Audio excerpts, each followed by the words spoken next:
경험을 기록하며 성장하는 나. 알로우 미 마인드 관리 채널입니다. 개발자 73% 번아웃 경험으로 어려움을 겪고 있다는 사실을 알고 있나요? 젯브레인의 라이프스타일 섹션에서 개발자 번아웃에 대해 조사했습니다. 무려 73%의 개발자가 번아웃을 경험한 적이 있다고 합니다.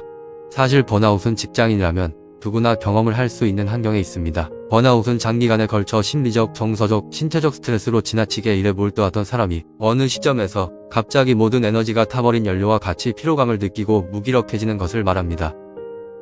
1974년 미국 심리학자 허버트 프로이덴버거가 약물 중독자들을 상담하는 전문가들이 그 과정에서 자신의 정신적 에너지가 완전히 소모되어 극단적인 무력감을 경험하는 상황에서 번아웃이라는 용어를 사용했습니다. 누가 왜 이런 번아웃을 경험하나요? 개인마다 다양한 번아웃을 경험합니다. 심리 기반 진단 서비스에서 이야기하는 내용을 한번 정리하고 제 생각을 더해보았습니다. 30대의 중간 관리자. 조직 구조와 직원들의 이해관계를 중간에서 연결하는 과정에 많은 스트레스가 생기는 동시에 인생에서도 여러가지 어려운 경험을 겪고 있는 분들이 번아웃에 잘 노출됩니다. 주막 하편. 달리는 말에 더욱 채찍질을 한다.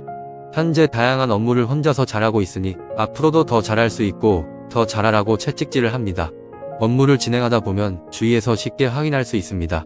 업무를 잘하는 사람에게 지속적인 추가 업무 부담이 주어지는 조직적 구조로 네버엔딩 업무 때문에 번아웃을 느끼게 합니다. 업무를 잘하는지 못하는지 중간 피드백 없이 성과의 결과로만 평가받는 조직적 구조에서 번아웃이 상대적으로 쉽게 찾아옵니다. 꿈에 그리던 직장에서 일할 때 불행한 선배의 모습을 보면 번아웃은 더 강하게 다가옵니다. 기업 규모에서는 큰 차이가 없었으나 업무에 대한 자율성에 따라서 차이가 있습니다. 번아웃의 요인은 꼭 괄호 하나만으로 발생되는 것은 아닙니다. 업무의 양적 직무 부하보다 질적 직무 부하의 2배 이상의 영향을 줍니다. IT 개발 프로젝트를 진행하다 보면 명확하지 않고 자주 변경되는 일을 경험하게 됩니다. 개발자는 번아웃에 더 쉽게 노출될 수 있습니다. 이런 환경에서는 내가 일의 우선순위와 일정을 어느 정도 조절할 수 있는지에 따라 번아웃이 발생할 수 있습니다. 또한 주변 동료들과의 원활한 커뮤니케이션과 효율적인 업무 분담도 중요합니다.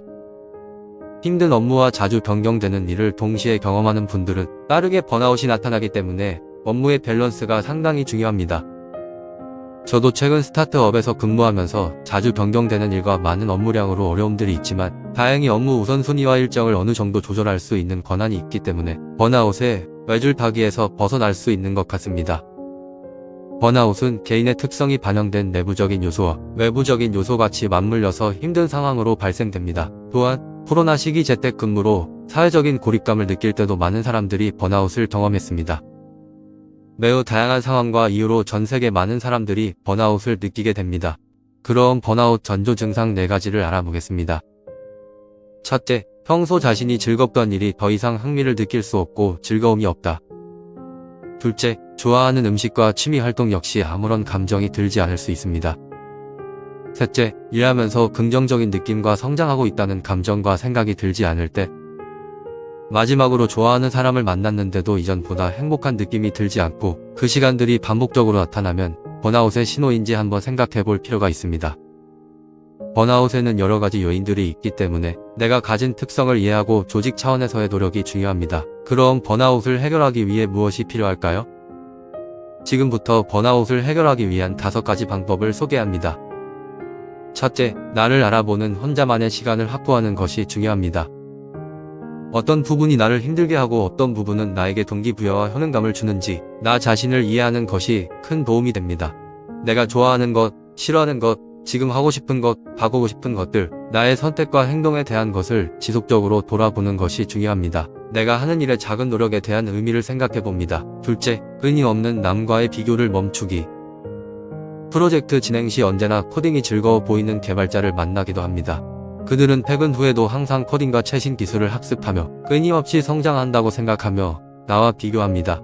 현재를 안주하고 있는 내 모습에 불안함을 느끼기도 합니다. 다른 사람과 비교하는 것을 멈추고 현재 최선을 다하고 있는 나 자신을 칭찬하며 휴식과 노력을 적절하게 분배해야 합니다.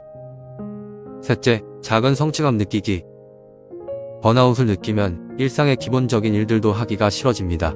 이러한 무기력함을 극복하기 위해 아주 작은 움직임을 통해 변화를 시작할 수 있습니다. 심리적 불안이 오는 경우 설거지를 합니다. 설거지하기 전 모습과 설거지한 후 깨끗한 그릇을 보고 작은 성취를 바로 느낄 수 있습니다. 또한 책상을 정리하고 이불을 정돈하는 등의 작은 행동을 통해 마음의 정돈과 시각적인 변화를 얻을 수 있습니다. 이러한 작은 성취들은 우리의 긍정적인 에너지를 불러일으키고 자신감을 키울 수 있습니다. 넷째, 스스로에게 칭찬 피드백 주기. 작은 일이라도 스스로 나에게 발전을 느낄 때 긍정적인 칭찬을 합니다.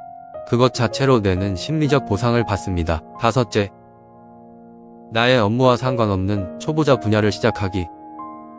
타인의 평가에서 자유롭고 내가 조금만 해도 성장을 느끼며 기쁨이 되는 일을 시작합니다. 지금까지 번아웃에 대해 여러 가지를 알아보았습니다. 번아웃을 느끼는 많은 사람들은 자기 일에 열정과 성실함을 가진 전문가일 가능성이 큽니다. 여러분들 모두 번아웃이 오지 않도록 나 자신의 귀를 기울이며 일과 삶의 균형을 찾길 바랍니다. 여러분은 스스로 일과 삶의 균형을 찾고 번아웃을 극복할 수 있습니다.